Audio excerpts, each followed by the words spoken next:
नमस्कार। YouTube के Sunday classes में मैं मुकेश सर आज उपस्थित हूँ एक नया टॉपिक लेकर के, जिसका नाम है election commission of India, Bharat निर्वाचन आयोग। ये भारत की सबसे बड़ी संस्था है जो सही सरकार बनाने में सबसे बड़ी भूमिका निभाती है।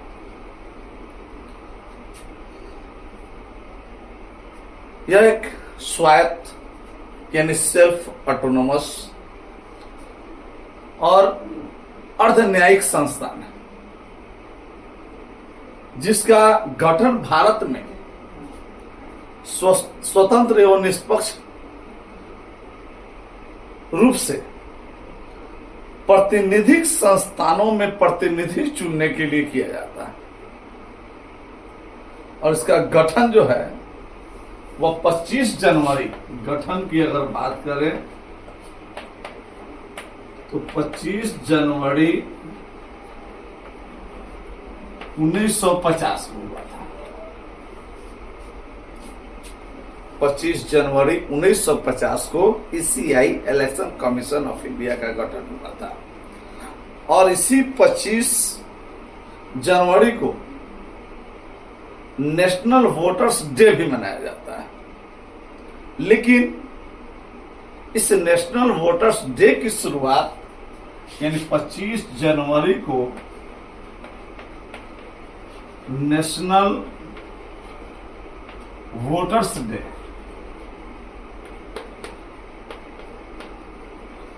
के रूप में मनाया जाता है। इसकी शुरुआत 2011 में हुई थी,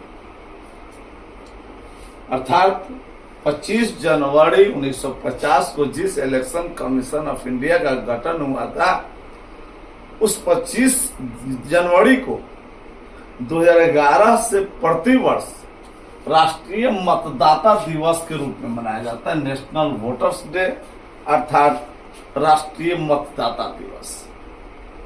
इसका एक अपना लोगो है।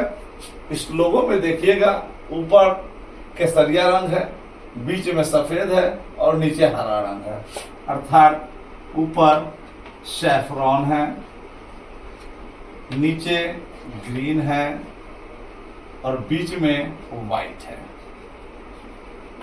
और उसके ऊपर 3-3 गोला है। और इसका जो मुख्यालय है, मुख्य निर्वाचन आयोग का जो मुख्यालय है, वह निर्वाचन सदन अशोक रोड नई दिल्ली में है। मुख्यालय कहाँ है? तो मुख्यालय की अगर बात करें, हेडक्वार्टर मुख्यालय निर्वाचन सदन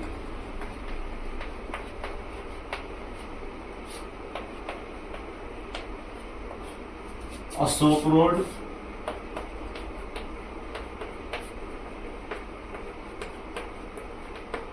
नई दिल्ली।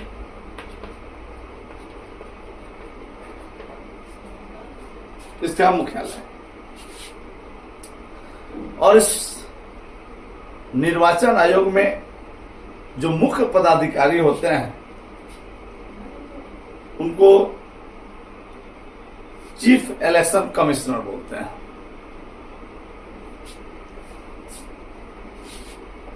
एक होता है उसमें मुख्य निर्वाचन आयोग, मुख्य निर्वाचन आयुक्त। इसको चीफ इलेक्शन कमिश्नर बोलते हैं।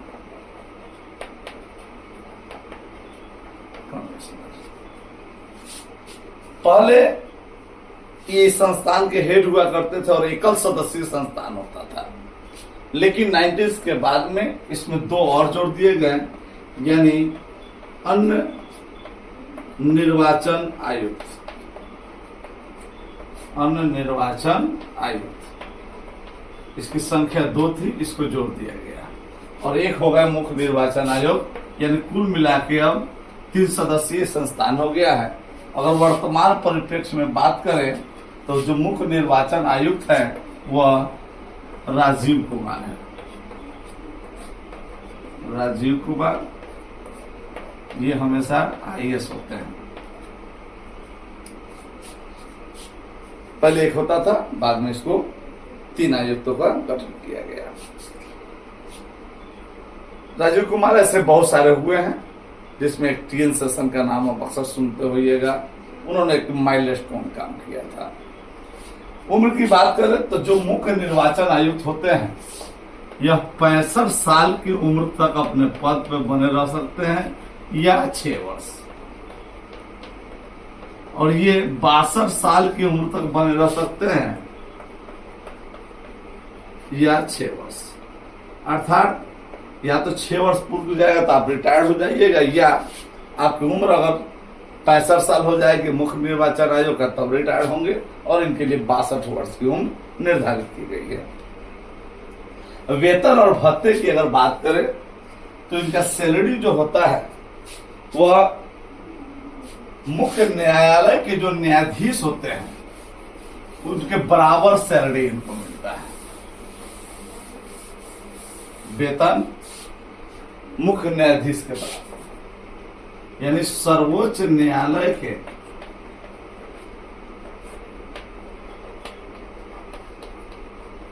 जो न्यायाधीश होते हैं, न्यायाधीश, उनके बराबर वेतन मिलता है।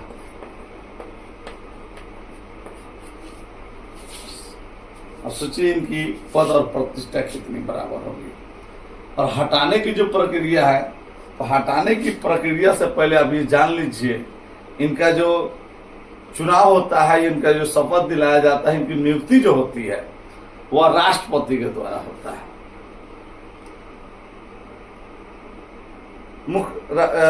नेशनल लेवल पे, लेकिन जो राज्य निर्वाचन आयुक्त होता है वह राज्यपाल करते हैं। तो अगर राष्ट्रपति के द्वारा नियुक्ति होती है तो हटाने की जो प्रक्रिया है इनकी, वह महाभियोग द्वारा है। हटाने की प्रक्रिया जो है इनको महाभियोग लगा करके, महाभियोग कौन लगाता है तो भाई संसद लगाता है। तो संसद द्वारा अगर उनको लगे कि मुख्य निर्वाचन आयुक्त जो है वह निष्पक्ष कार्य नहीं कर रहे हैं, तो आप उन पर महाभियोग लगा करके हटा सकते हैं। कार्य क्या है इनका? इनका जो कार्य है, सबसे बड़ा कार्य है, 4 चुनाव ये कराते हैं। एक तो विधानसभा, एक विधानसभा का चुनाव, लोकसभा का चुनाव, राज्यसभा का चुनाव और राष्ट्रपति का चुनाव। इतनी बड़ी चुनाव की जिम्मेवारी ये संभालते हैं। विधानसभा, लोकसभा, राज्यसभा और राष्ट्रपति, 4 बड़े जो चुनाव होते हैं ये उनकी जिम्मेवारी है। और राज्य निर्वाचन आयोग शेष चुनाव आप देख रहे होंगे। इसके अतिरिक्त अगर बाकी चुनावों की अगर हम बात करें तो इसके अतिरिक्त चुनाव क्या बचते हैं, तो ग्राम पंचायत का जो त्रिस्तरीय होता है, तो ग्राम पंचायत जो त्रिस्तरीय चुनाव है, या नगर से संबंधित जितने चुनाव है, चाहे वह नगर पंचायत हो, नगर निगम हो, नगर परिषद हो, तहसील हो या जिला परिषद हो, तो जिला परिषद का भी चुनाव इनके द्वारा होता है। तो ये राज्य निर्वाचन आयोग, ये सारे चुनाव की जिम्मेदारी जो है वह राज्य निर्वाचन आयोग के पास है। राज्य निर्वाचन आयोग यानी इनके विंग भी बंटे हुए हैं, तो इनका चुनाव राज्य निर्वाचन आयोग करता है। क्या केवल इतना ही कार्य है, ये चुनाव करा दी और सरकार बन गई, हो गया? नहीं। चुनाव की प्रक्रिया सबसे मुश्किल प्रक्रिया होती है भारत के लिए, क्योंकि यह लार्ज पॉपुलेटेड कंट्री है, बड़ी आबादी है, और पहले से जो प्रक्रिया रही है वो ज्यादा ठीक नहीं रही है। तो भारत में चुनाव कराना बहुत ही मुश्किल चीज है, और उस मुश्किल कार्य को निष्पक्ष और आराम से करा लेना यह निर्वाचन आयोग के ही बस की चीजें हैं। क्योंकि संपूर्ण चुनावी प्रक्रिया इनकी जिम्मेदारी है, अर्थात मतदान और सुरक्षा क्योंकि मतदान जब भी होगा तो सुरक्षा के बीच में होगा, बूथ कैप्चरिंग नहीं हो पाएगा, क्योंकि पहले बूथ कैप्चरिंग होता था। तो इन सब को रोकने की भी जिम्मेदारी इनकी है। मान लीजिए कोई लाठी लेके गया नहीं और वोटर्स को धमका रहा है, तो सुरक्षा की व्यवस्था उनकी करनी होगी। पहले क्या होता था कि जो चुनाव कर्मी आते थे वे अगल बगल के घर में ठहर जाते थे, उनको कन्वेंस कर दिया जाता था और उस अनुसार वे वोटिंग करवा देते थे। लेकिन ये सारी प्रक्रिया समाप्त हो गई है। जो चुनाव कर्मी होते हैं उनको उसी बूथ पे रहना है, किसी रिश्तेदार किसी हित मित्र के यहाँ आप नहीं जा सकते हैं। तो बहुत सारी चीजें लाई गई जिससे स्वतंत्र और स्वच्छ निर्वाचन हो पाता है। तो सारी चुनाव की जितनी प्रक्रिया है इनके द्वारा संपन्न किया जाता है। इसके अलावा वोटर लिस्ट तैयार करना, वोटर लिस्ट यानी मतदाता सूची, कौन सही मतदाता है, उसकी उम्र पूरी है कि नहीं है, तो मतदाता सूची की तैयारी भी निर्वाचन आयोग की जिम्मेदारी है। अगर मान ली मतदाता हम तैयार करा दिए तो भाई पॉलिटिकल पार्टी को कौन तैयार कराएगा? तो पॉलिटिकल पार्टी को जो रजिस्ट्रेशन देती है, पॉलिटिकल पार्टीज को रजिस्ट्रेशन, बिना रजिस्ट्रेशन के साथ चुनाव लड़ नहीं सकते हैं, आप निर्दलीय हो जाइएगा। तो पॉलिटिकल पार्टी का पंजीकरण जो है वह निर्वाचन आयोग करती है, क्योंकि इनका जो मुख्य कार्य है स्वच्छ एवं निष्पक्ष निर्वाचन संपन्न कराना है। और इन सारी बातों का जो जिक्र है वह अनुच्छेद 324 में है। कहाँ है? तो अनुच्छेद 324 यानी संविधान के अधीन ही ये का सारे कार्य संपन्न होते हैं। यानी 324 में सारे अधिकार दिए गए हैं, क्या करना है क्या नहीं करना है। इसके अलावा दलों का वर्गीकरण आप देखते होइएगा कि कोई राष्ट्रीय पार्टी होता है, कोई क्षेत्रीय पार्टी होता है, तो उसका आवंटन यानी उसका कुछ क्राइटेरिया है, उस क्राइटेरिया के आधार पर वह नेशनल पार्टीज होती है, और जो क्राइटेरिया को फुलफिल नहीं करता है वह क्षेत्रीय या रीजनल पार्टी उसको बोलते हैं के रूप में रह जाता है। अगर आप पार्टी बना रहे हैं, पार्टी को मान्यता दे रहे हैं, नेशनल और स्टेट लेवल के पार्टी को अलग डिस्ट्रीब्यूट कर रहे हैं, तो इसका अतिरिक्त भी आपका काम है कि किस पार्टी को कौन सा चुनाव चिन्ह आप आवंटित कर रहे हैं। दलों को मान्यता देना है, नए दल को हो सकता है कि अगर उस दल की कुछ खामियां हैं तो उसकी मान्यता रद्द भी की जाती है ना। जो लोग निर्दलीय चुनाव लड़ रहे हैं उनको चुनाव चिन्ह आवंटित करने की भी जिम्मेदारी उनकी है। तो साथ ही अगर विधायक कोई सांसद अगर मान ली मिसबिहेव में है, उसका बर्ताव संसदीय नहीं है, तो वैसे लोगों को पदच्युत करना, अयोग्य घोषित करने के लिए वह निर्वाचन आयोग जो है वह राष्ट्रपति या राज्यपाल को सलाह देती है कि आप इसको निष्कासित कर दीजिए या इस पे बैन लगा सकते हैं। ये सारे चीज हो गए इनके इतिहास, जो कार्य इनके मुख्य रूप से है। अब देखेंगे इसमें क्या क्या परिवर्तन अब तक हुए हैं, क्योंकि पहले जो मतदान होता था और आज का जो मतदान हो रहा है बहुत का अंतर है। पहले मतदान जो जैसा चाहता था बाहुबली लोग चुनाव जीत लेते थे, यानी आम लोगों को बूथ तक पहुंच नहीं थी। अब मान लीजिए आम लोग अगर बूथ तक नहीं पहुंचेंगे तो जो पैसे वाले लोग हैं कुछ लोगों के पहुंच करके बूथ कैप्चरिंग कर लेना है ना, वोटिंग खुद कर लेना। तो ये सारी प्रक्रियाओं से उबरना ये बहुत बड़ी चुनौती थी निर्वाचन आयोग के पास, क्योंकि उस समय तक एकल सदस्यीय होता था। लेकिन बाद में इसमें कुछ संशोधन किए गए, संशोधन करके 2 अन्य निर्वाचन आयुक्त इनको दिए गए, तो 3 सदस्य हो गए, तो थोड़ी इनकी ताकत बढ़ी, और ताकत बढ़ेगा तो निश्चित ही कार्य भी इनका बढ़ेगा। तो अब देखेंगे भारत में अब तक क्या सुधार हुए हैं, यानी भारत में निर्वाचन सुधार हम देखेंगे। भारत में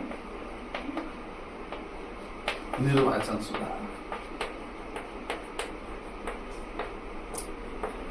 आज जितनी स्वच्छ और निष्पक्ष चुनाव हो रहे हैं, आज से 30 साल पहले 90s के दशक में ऐसा संभव नहीं था, है ना।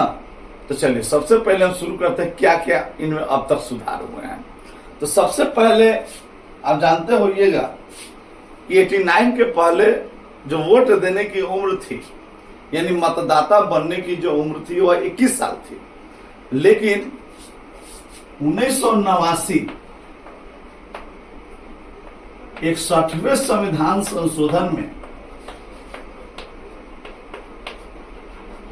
61वें संविधान संशोधन द्वारा 21 वर्ष की आयु को घटा करके 18 वर्ष किया गया। 21 वर्ष से 18 वर्ष किया गया। यह कब हुआ था? 89 में 61 अमेंडमेंट के द्वारा। तो ये अच्छा कार्य हुआ। इससे क्या हुआ? मतदाताओं की संख्या बढ़ी। जब मतदाताओं की संख्या बढ़ी तो मतदाताओं की पहचान करना बड़ा मुश्किल होता था। मान लीजिए मैं मुकेश कुमार हूं, कोई और भी जाकर कह सकता कि मैं ही मुकेश कुमार हूं, क्योंकि फोटो था नहीं वोटर लिस्ट में, केवल नाम होता था। तो इसमें थोड़ी सी मुश्किल आती थी। डुप्लीकेट वोटर्स बहुत हो जाते थे, फर्जी वोटर हो जाते थे। जिसका नाम नहीं है वो जाकर के वोट दे देता था। नाम वाला जब पहुंचते पता तो चलता था कि पता नहीं आपके नाम का तो वोट पहले गिर चुका है। तो इसको सुधार करने के लिए टीएन सेशन, यह घटना है 1993 की। ईपिक का निर्माण हुआ। ईपिक क्या है भाई? ईपिक तो इलेक्टर्स फोटो आइडेंटिटी कार्ड, पूरा नाम होता है इलेक्टर्स फोटो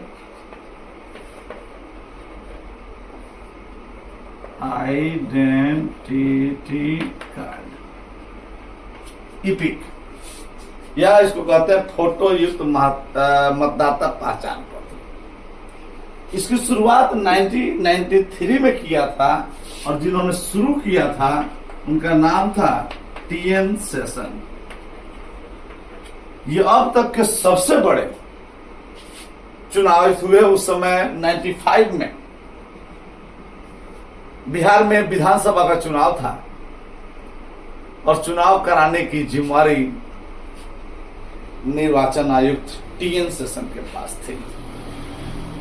पंजाबी थे और उन्होंने प्रण लिया था कि अब की बार चुनाव जो होंगे वह निष्पक्ष होंगे। चुनाव समय में बैलेट से ही होना था। और वैसे में उन्होंने पूरे पंजाब फोर्स को बिहार में उतार करके उन्होंने चुनाव कराया। जो भी थोड़ी सी चीटिंग करने का प्रयास करते थे या दूसरों के बदले वोट देने का प्रयास करते थे या बूथ पर अनायास प्रयास करते थे, उनको वो सजा देता था कि शायद उसके बाद से टीएन सेशन जो लोगों के मस्तिष्क में बैठा, उसी समय लोगों ने जाना कि चुनाव कराने की जो जिम्मेवारी है वह मुख्य निर्वाचन आयुक्त की है और वह मुख्य निर्वाचन आयुक्त जो है वह बहुत ही ताकतवर है, उसके पास बहुत सारे शक्ति, उसके पहले लोगों को ज्ञात नहीं था। तो वही टीएन सेशन के समय ही फोटो युक्त मतदाता पहचान पत्र बनना शुरू हुआ। उसके बाद में बैलेट पेपर से चुनाव होने में बहुत खतरे होते थे, नुकसान हो जाता था, मौसम खराब होना, बारिश हो जाना या कोई उसमें इंक डाल देता था, तो ये भी परेशानी थी। तो ऐसे में क्या हुआ, या कोई ऐसे सादा डाल देता था, कोई दोनों पे मार के डाल देता था, मोड़ने के गलत तरीके से वोट बोकस हो जाते थे। तो ऐसे में ईवीएम का प्रचलन आया। ईवीएम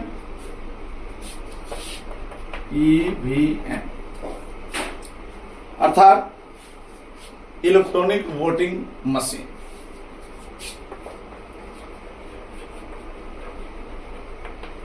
इलेक्ट्रॉनिक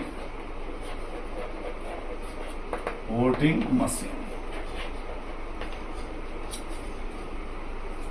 ऐसे इससे बड़े पैमाने पर जो चुनाव हुए लोकसभा के 2014 के हुए, पूर्ण चुनाव 14 का जो हुआ वह ईवीएम से हुआ, इलेक्ट्रॉनिक वोटिंग मशीन से हुआ। लेकिन इसका जो परिचय हुआ, इसकी जो आइडेंटिफाई हुई वह हुआ था 1988 और 1989 में। 88 और 89 में 1988-89 में इसका फर्स्ट टाइम परिचय हुआ। इसका उपयोग 2004 में हुआ। लेकिन भाई इसका इन्वेंशन किया कौन?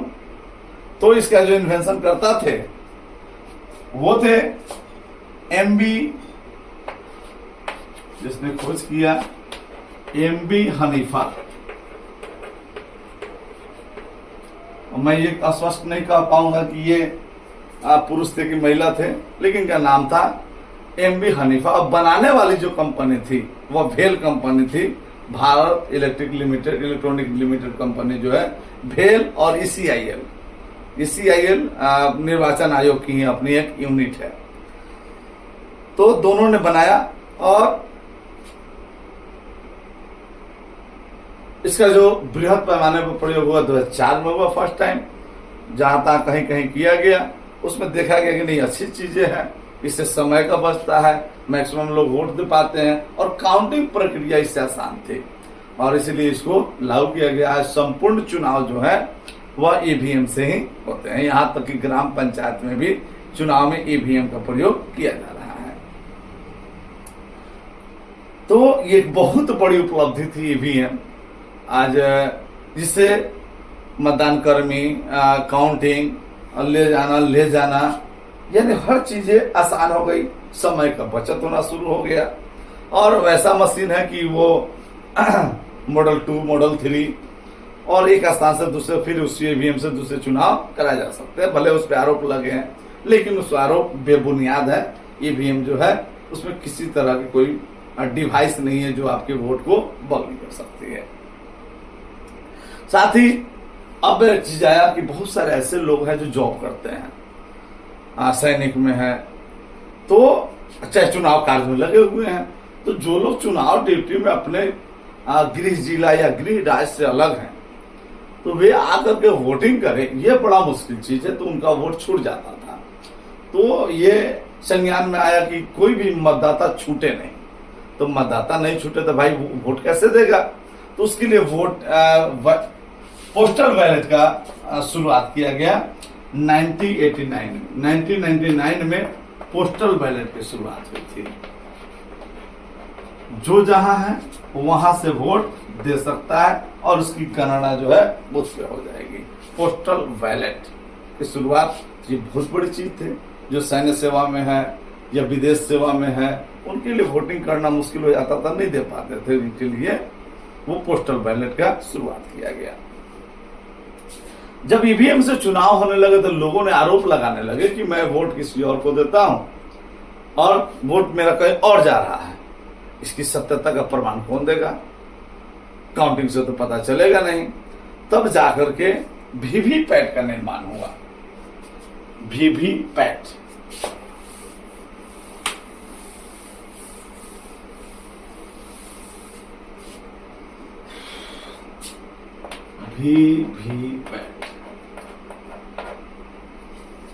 ये भाई वीवीपैट क्या था? Voter variable paper audit trial. Voter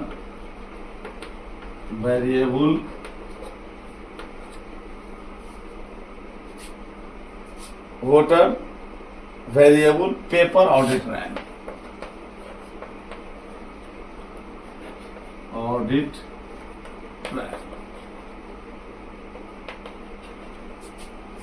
ये चीजें ट्रायल TRAIL ट्रायल, इसने तो जो आरोप थे उसको चुप करा दिया, उंगली उठना बंद हो गया। ये है क्या? तो जब आप वोट करते हैं, जिस कैंडिडेट को वोट किए हैं उससे पर्ची प्रिंट होता है और पर्ची जो है एक ग्लास लगा हुआ रहता है छोटा सा, उसके सामने वह पर्ची लटकता है और उस पर्ची में यह दिखाता है कि आपने जिसको वोट दिया है उसका चुनाव चिन्ह प्लस नीचे लिखा हुआ रहता है और प्रत्याशी का नाम। अर्थात आप देख करके आश्वस्त हो ले कि आपने जिसको वोट दिया वोट उसी को मिला है, लेकिन उस पर्ची को आप नहीं ले सकते हैं। और वो पर्ची 6-7 सेकेंड के लिए लटका हुआ रहता है आपके सेटिस्फैक्शन के लिए। तो इसने आरोप को जो है खारिज कर दिया ताकि आपकी आरोप जो है वह निराधार साबित हो जाए। अब उसके बावजूद भी कोई आरोप लगाए तो उससे बेवकूफ और कौन हो सकता है। तो इसकी शुरुआत जो है वह 2013 में हुई थी। अब लगभग हर जगह इसका प्रयोग हो रहा है। इसके अलावा प्रॉक्सी मतदान, एक चीज और आया, नोटा। ये 2013 में ही आया था नोटा, इसी समय का आया NOTA. None of the above, अर्थात उपरोक्त में कोई नहीं। मान ले हम वोट देने जा रहे हैं और कोई भी प्रत्याशी मेरे पसंद का नहीं है, अब हम मजबूरी में किसी को वोट क्यों दें? तो ऐसे लिए नोटा आया, नॉन ऑफ दी एबव। आप किसी को पसंद नहीं करते तो आप नोटा दबा दीजिए, और नोटा की संख्या कहीं कहीं बढ़ जाती है। तो नोटा भी बहुत अच्छी चीज है कि आपकी इच्छाओं का कदर किया गया, अर्थात ये पता तो चले कि उपयुक्त जितने प्रत्याशी हैं वो कोई उम्मीदवार के लायक नहीं। इसके अलावा 2011 में 25 जनवरी को राष्ट्रीय मतदाता दिवस मनाना शुरू हुआ। एक चीज पर प्रतिबंध लगाया। पहले मान ले 5 चरण में कोई चुनाव हो रहा है और 1 या 2 चरण का चुनाव हुआ और एग्जिट पोल आ जाता था। वह एग्जिट पोल क्या करता था, ये दर्शाता था कि फलाना पार्टी जो है 2 दिनों की वोटिंग में आ गए, यानी फर्स्ट फेज या सेकेंड फेज, 2 फेज के जो चुनाव हुए हैं, है ना, फलाना पार्टी जो है वो आगे चल रही है। अब इससे लोगों का माइंड डाइवर्ट होता था कि अगर वो पार्टी आगे चल रही है तो निश्चित है उसी को सपोर्ट कर दिया जाए। तो वोट प्रभावित होता था। अगले फेज की जो चुनाव होती थी वो प्रभावित हो जाते थे। तो अगले फेज का चुनाव प्रभावित नहीं हो, इसलिए एग्जिट पोल पर रोक लग गया कि जब तक पूरे मतदान संपन्न नहीं होंगे कोई भी मीडिया एग्जिट पोल नहीं दर्शाएगा। महिलाओं के सम्मान में 2021 में पिंक बूथ शुरुआत हुई। पिंक बूथ, पिंक कलर का बूथ, पिंक कलर की महिला कर्मी, हर चीज पिंक पिंक पिंक, बैलून लगाना, सजाना, उसके अतिरिक्त पैसे आते हैं। और जो वोटर्स हैं वो भी केवल महिला, अर्थात महिला वोटर, महिला कर्मी, है ना। और उस बूथ का नाम दिया गया पिंक बूथ। यह महिलाओं के सम्मान के लिए बहुत अच्छी चीज है। और उसके बाद में ईवीएम जो था, ईवीएम भी लूट होने लगा। ईवीएम में क्या किया गया, जीपीएस लगा दिया गया। यह जीपीएस बताता है कि कौन सा ईवीएम कहाँ यूज हो रहा है। कहीं ऐसा तो नहीं है कि हमने उस बूथ के लिए ईवीएम भेजा और दूसरे बूथ पर ईवीएम चला गया। इस चीज को रोकने के लिए जीपीएस आधारित ईवीएम निर्माण किया गया।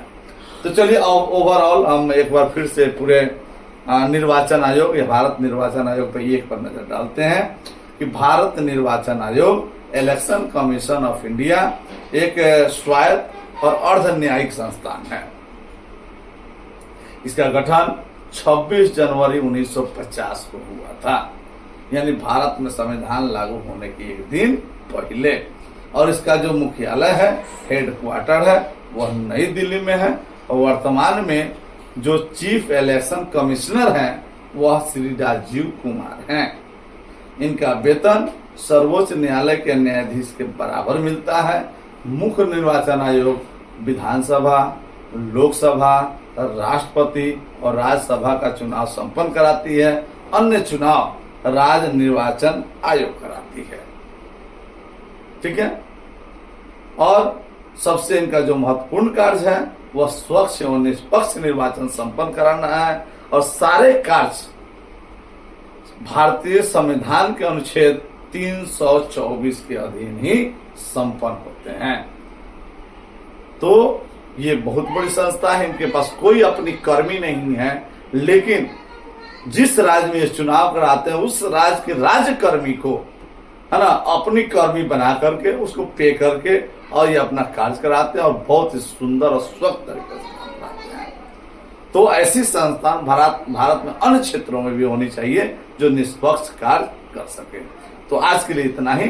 हम फिर मिलते हैं अगले बार किसी अन्य टॉपिक के साथ। तब तक के लिए धन्यवाद।